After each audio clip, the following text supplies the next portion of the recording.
Praise the Lord. எசாயா 51:22. கர்த்தராகிய உன் ஆண்டவரும் தம்முடைய ஜனத்துக்காக வழக்காட போகிற உன் தேவனுமானவர் சொல்லுகிறது என்னவென்றால், இதோ தத்தளிப்பின் பாத்திரத்தை உன் கையிலிருந்து நீக்கி போடுகிறேன். இனி என் உக்கிரத்தினுடைய பாத்திரத்தின் வண்டல்களை நீ குடிப்பதில்லை. இஸ்ரவேல் மக்கள் பாவத்தால் சிறைப்பட்டிருந்த போது தேவனுடைய கோபத்தினால் கஷ்டத்தை அனுபவித்தார்கள். தேவன் வெறும் தண்டிப்பவராக மட்டும் இல்லாமல் அவருடைய ஜனங்களுக்காக வழக்காடி மீட்டெடுக்கிறவராக இருக்கிறார். மனிதர்கள் கைவிட்டாலும் நமது கஷ்டங்களை கவனித்து நமக்காக பரிதவித்து ஆறுதல் அளிக்கும் தேவன் நம்மோடு இருக்கிறார். தத்தளிப்பின் பாத்திரம் என்று பார்க்கும்போது நமக்கு நேரிடும் கஷ்டங்கள், போராட்டங்கள், துயரங்கள் என்பதே. ஆனால் இவையெல்லாம் நிலைத்திருப்பதில்லை.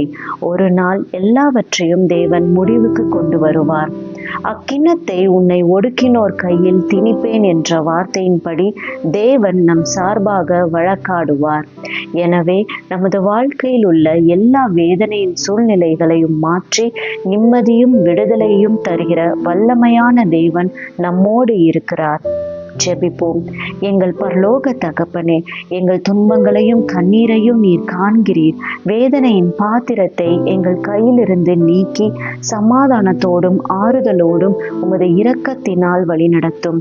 கர்த்தாவே, எங்கள் வாழ்க்கையில் புதிய நம்பிக்கையால் சந்தோஷத்தால் நிரப்பும்.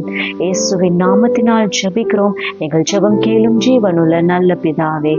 ஆமென். Be blessed in Jesus Christ.